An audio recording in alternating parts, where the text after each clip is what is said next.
Welcome back to सार्थ शिक्षा। मैं संभव कुमार। आज हम लोग फैक्टर्स के कुछ ऐसे कॉन्सेप्ट्स को देखेंगे जो शायद आपको बहुत कम मिला होगा, बहुत कम जगह मिला होगा, लेकिन अब बहुत मैक्सिमम चांसेस है कि उस तरह के क्वेश्चंस आपसे पूछा जाएगा। अगर एग्जाम को थोड़ा सा भी टफ करने का मन हुआ तो वो ज़रूर वैसा क्वेश्चन पूछेगा, तो हम लोग उसके लिए भी तैयार रहेंगे। चलिए देखते हैं क्या क्या चीज़ हम कहना चाह रहे हैं, कौन कौन सा बात है जो आपको समझना है। हम लोग देख चुके हैं अब तक में क्या क्या अभाज्य गुणनखंड की संख्या, फिर गुणनखंडों की संख्या सीख चुके हैं, सम गुणनखंड की संख्या सीख चुके हैं, विषम गुणनखंड सीख चुके हैं, किसी संख्या का मैक्सिमम घात कितना है उस प्रॉपर संख्या में, कोई प्राइम नंबर का घात कितना है वो चीज़ हम सीख सके हैं। अब उससे आगे का चीज़ है कुछ चीज़, क्या क्या चीज़ आता है देखिए। जैसे एक एग्जाम्पल है 60 को हम क्या लिख सकते हैं अभाज्य गुणनखंड के रूप में। तोड़िए इसको, 4 गुने 15, 15 को 3 गुने 5, इसको 2 के स्क्वायर, तो क्या आएगा 2 के स्क्वायर गुने 3 गुने 5। ठीक है, ये 60 को हम ऐसे लिख सकते हैं। और इसका गुणनखंड क्या क्या हो रहा है, 1 60, 2 30, 3 20, 4 15, 5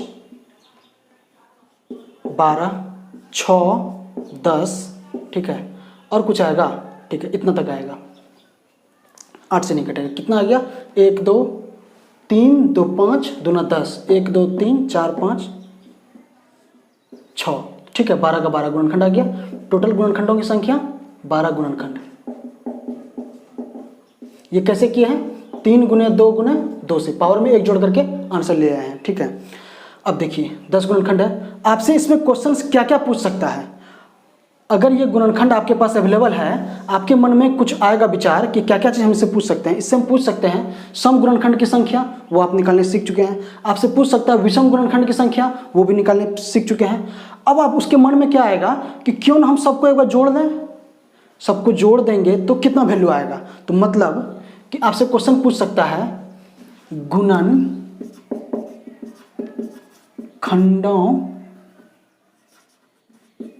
गुणनखंडों का योग। आपसे ये भी क्वेश्चन पूछ सकता है कि गुणनखंडों का योग क्या होगा। इसके लिए हम क्या करेंगे, देखिए जोड़ते हैं 1 + 2 + 3 + 4 + 5 + 6 + 10 + 12 + 15 + 20 + 30 + 60। ये सब के सबको आपको जोड़ना पड़ेगा। क्या इतना जोड़ना आसान है? चलिए ठीक है, ये तो फिर भी आसान है तो इसको जोड़ लिए, लेकिन अगर बड़ा बड़ा डिजिट आ गया तो फिर कैसे जोड़ेंगे, तो जोड़ना तो बहुत टफ हो जाएगा। इसके लिए कौन सा रूल है, देखिए ये एक्चुअल में है क्या, इसको हम स्टैंडर्ड फॉर्म में आपको लिख के दिखाते हैं। पहले स्टैंडर्ड फॉर्म में जब हम इसको लिखते हैं तो क्या कहना चाह रहा है, ये क्या करना चाह रहा है। देखिए गुणनखंडों का योग के लिए क्या किए हैं, 2 के पावर 0 प्लस 2 के पावर 1 प्लस 2 के पावर 2 प्लस 2 के पावर 3। अच्छा 2 के पावर 3 तक नहीं जाएगा, 2 तक है हाईएस्ट पावर। ठीक, अब देखिए फिर यहाँ पे 3 के पावर 0 प्लस 3 के पावर 1 प्लस 5 के पावर 0 प्लस 5 के पावर 1। यही है गुणनखंडों का, इसके गुणनखंड का योग, इसके गुणनखंड का योग, इसके गुणनखंड का योग। ये एक्चुअल में यही काम कर रहा है हमसे करने के लिए।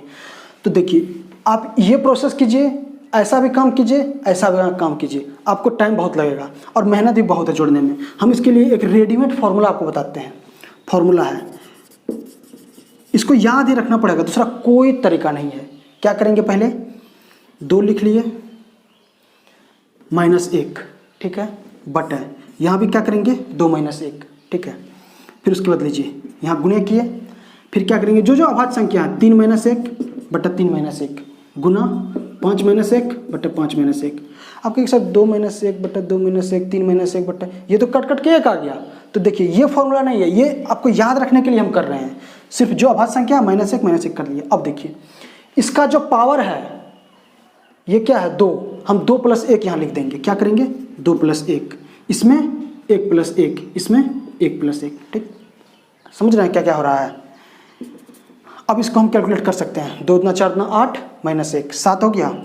इसको कैलकुलेट कर रहे हैं, 2 के पावर 3 है तो 2 का 3 पावर क्या हो गया 8, 8 में से 1 गया 7, 7 लिख दिया बटा में 1। ठीक है, गुना 3 के पावर 2, 3 × 9 - 1 8 बटा 3 में से 1 गया 2। इसको कैलकुलेट कर रहे हैं, गुना 5 के पावर 2 24 बटा 25 - 1 24 और बटा 4। इसको आप कीजिए 2, अच्छा 4 दूना 8 कट गया, यहाँ से हो जाएगा 24 है ना, 7 चौके 28, 7 दूना 14 4 18, 14 4 18, 188। कितना आसान तरीका है। आपको ये फॉर्मूला याद रखना पड़ेगा। ये अगर याद रखते हैं तो आप इसको आसानी से कर पाएंगे। क्या किए हैं, जो अभाज्य संख्या है -1 पहले लिख दिए, उसके बाद पावर में जो था वहाँ 1 प्लस ऐड कर करके सिर्फ लिख दिए, ऊपर में आंसर आ गया। तो ये है स्टैंडर्ड फॉर्म। क्या किए हैं, ये काम किए हैं, और फॉर्मूला क्या निकला है, ये निकला है। इसको आप याद रखिए अच्छे से।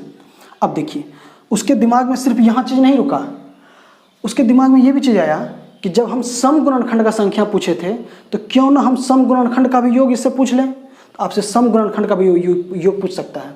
देखिए इसको अगर आप करते हैं तो फिर उसमें क्या करेंगे, हम सम गुणनखंड का जब योग पूछेगा तो ये तो हो गया गुणनखंडों का योग, ठीक है। अगर आपसे पूछा सम गुणनखंडों का योग, तब क्या करेंगे, फॉर्मूला हटा रहे हैं, उसके लिए कोई फॉर्मूला नहीं है, उसके लिए आपको कैलकुलेशन ही करना पड़ेगा। क्या करेंगे, सम गुणनखंड के लिए फिर इसको हम हटा देंगे। इसको हटा देंगे, क्या आएगा, 2 की पावर 1 प्लस 2 की पावर 2 गुना 3 की पावर 0 प्लस 3 की पावर 1 गुना 5 की पावर 0 प्लस 5 की पावर 1। ये काम कीजिए, आपका आंसर आ जाएगा। जो भी आंसर आएगा वो होगा किसके लिए, सम गुणनखंड की संख्या, सम गुणनखंड की संख्या, ठीक है। अगर पूछा विषम गुणनखंड की संख्या तो क्या करेंगे, फिर वही काम, 2 के पावर 1 2 के पावर 2 को हटा देंगे, सिर्फ 2 के पावर 0 को रख लेंगे। अच्छा ये 3 नहीं है, ध्यान से, 2 के पावर 0। अगर पूछा विषम गुणनखंड की तो क्या करेंगे, 2 के पावर 0 गुना में 3 के पावर 0 प्लस में 3 के पावर 1 गुना में 5 के पावर 0 प्लस में 5 के पावर 1। ये हो गया विषम गुणनखंड, ठीक है, विषम गुणनखंड। देखिए गुणनखंडों का योग, ये फॉर्मूला लगाएंगे, सम गुणनखंड की संख्या ये लगाएंगे, विषम गुणनखंड के लिए ये काम करेंगे। सिर्फ 2 के पावर 1 2 के पावर 2 इसमें है, इसमें 2 के पावर 0 है, खेला इसी पे हो रहा है सिर्फ। और गुणनखंडों के कुल योग के लिए हम आपको एक रेडीमेड फॉर्मूला दे दिए हैं, तो उसका यूज कीजिए, आराम से आपका आंसर निकलेगा, ठीक है। अब इसमें क्या है कि जब आपके पास गुणनखंड टोटल अवेलेबल है तो आपके पास दिमाग में ये सब क्वेश्चन है, आपके दिमाग में ये भी आ सकता है कि गुणनखंडों का गुणनफल क्या होगा, तब हम क्या करेंगे। ये तो हो गया योग के लिए। अब एक बार गुणनखंडों का गुणनफल भी हम देख लेते हैं, ठीक है। इसके लिए कोई रेडीमेड फॉर्मूला नहीं है, बस यही काम है। एक बार गुणनफल भी देख लेते हैं। गुणनफल के लिए ज़्यादा कुछ नहीं करना है, हम आपको एक रेडीमेड फॉर्मूला सिर्फ दे रहे हैं, ठीक है। उसका आप इस्तेमाल कीजिए, आराम से आपका काम बन जाएगा। क्या करेंगे फॉर्मूला के लिए, जो संख्या है वो लिख लेंगे। टॉपिक हमारा क्या है, गुणनखंडों का गुणनफल, गुणनखंडों का गुणनफल। मतलब ये क्या कहना चाह रहा है, 60 का जो गुणनखंड था 1 2 3 4 5 6 10 12 15 18 15 16 15 और 60 20 30 जो था गुणनखंड उसका, उस सब का गुणनफल वो पूछ रहा है। तो इसके लिए फॉर्मूला क्या है, संख्या पहले लिख लीजिए, ठीक है। संख्या में कौन सा, ये जो 60 जिसका गुणनखंड कर रहे हैं वो संख्या, इसके पावर में क्या करेंगे, गुणनखंडों की कुल संख्या बटा 2, ये कर देंगे। ये हो जाएगा गुणनखंडों के कुल गुणनफल का आंसर, ठीक है। समझ गए हैं, 4 फॉर्मूला है, चारों आपको ध्यान रखना है और याद करना है। आइए एक एग्जाम्पल कर लेते हैं इससे रिलेटेड, ठीक है। इसको हटा रहे हैं। एक एग्जाम्पल है 150। इसका पहले हम अभाज्य गुणनखंड करेंगे। पहला काम हमारा क्या होगा, अभाज्य गुणनखंड करना। जब एक बार हम अभाज्य गुणनखंड करते हैं तो इसके लिए क्या क्या इसमें चीज़ आएगा, इसको देखिए। अगर आपको ये डायरेक्ट नहीं लिखा पा रहा है अभाज्य गुणनखंड के रूप में, तो पहले इसको 2 पार्ट में ब्रेक कर लेते हैं, वही काम जो शब्द किए हैं। तो क्या आएगा, 30 गुने 5, इसको क्या लिखेंगे, 2 गुने 3 गुने 5। तो क्या आएगा आपका 2 गुने 3 गुने 5 का स्क्वायर, ठीक है। ये आएगा इसका अभाज्य गुणनखंड। आपसे क्वेश्चन क्या क्या पूछेगा, ये फाइनल क्वेश्चन है, इसको आप अच्छे से देखिए, सारा चीज क्लियर हो जाएगा। देखिए पहला क्वेश्चन है आपके मन में, गुणनखंडों की संख्या। क्या हो गया गुणनखंडों की संख्या, पावर को ऐड करके गुना कर देंगे, मतलब 2 गुने 2 गुने 3, 2 दूने 4 दिया 12, ठीक है। फिर दूसरा क्वेश्चन पूछा अभाज्य गुणनखंड, अभाज्य गुणनखंडों की संख्या। क्या करेंगे, पावर को जोड़ देंगे, 1 + 1 + 2 4 हो गया, ठीक है। तीसरा क्वेश्चन पूछा समगुणनखंड की संख्या, समगुणनखंडों की संख्या। क्या करेंगे, इसके पावर को 1 नहीं जोड़ेंगे, मतलब 1 गुने 2 गुने 3, ठीक है। तो क्या आ गया, 3 दूना 6। पूछा विषम गुणनखंड की संख्या, चौथा क्वेश्चन, विषम गुणनखंड की संख्या। क्या करेंगे, इसके पावर को बिल्कुल भी नहीं लेंगे, 2 का पावर को कोई मतलब ही नहीं है, तो क्या होगा 2 गुने 3 बराबर 6, ठीक है। आपसे एक क्वेश्चन पूछा गुणनखंडों का कुल योग,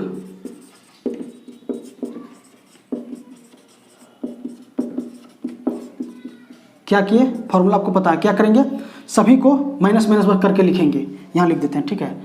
2 - 1 बटा 2 - 1, ठीक है, गुने 3 - 1 बटा 3 - 1 गुने 5 - 1 बटा 5 - 1, पावर में एक एक जोड़ करके लिख देंगे। तो यहाँ क्या 2, यहाँ 2, यहाँ 3, ठीक है। इसको सॉल्व करेंगे, आंसर आ जाएगा। और है एक क्वेश्चन, देखते चलिए, यही है फाइनल कंक्लूजन 6 नंबर में। क्या क्या क्वेश्चन आपसे गिर रहा है, गुणनखंडों का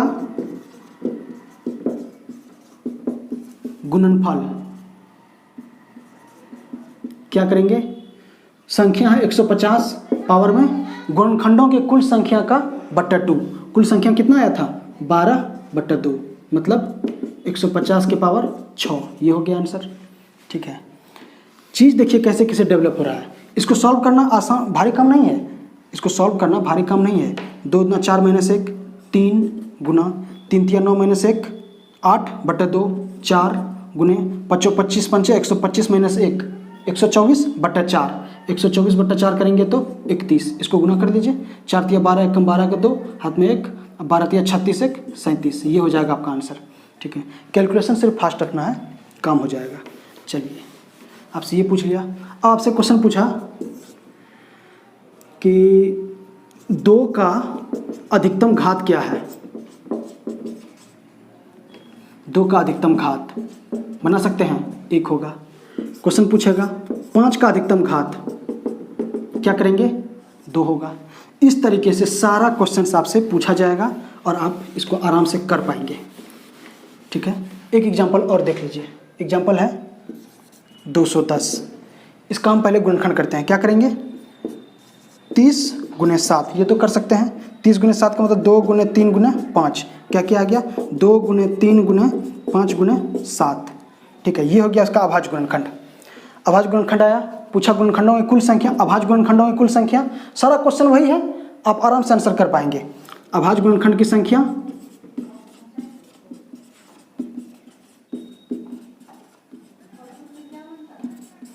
क्या आएगा, 1 2 3 4, 4 आएगा, ठीक है।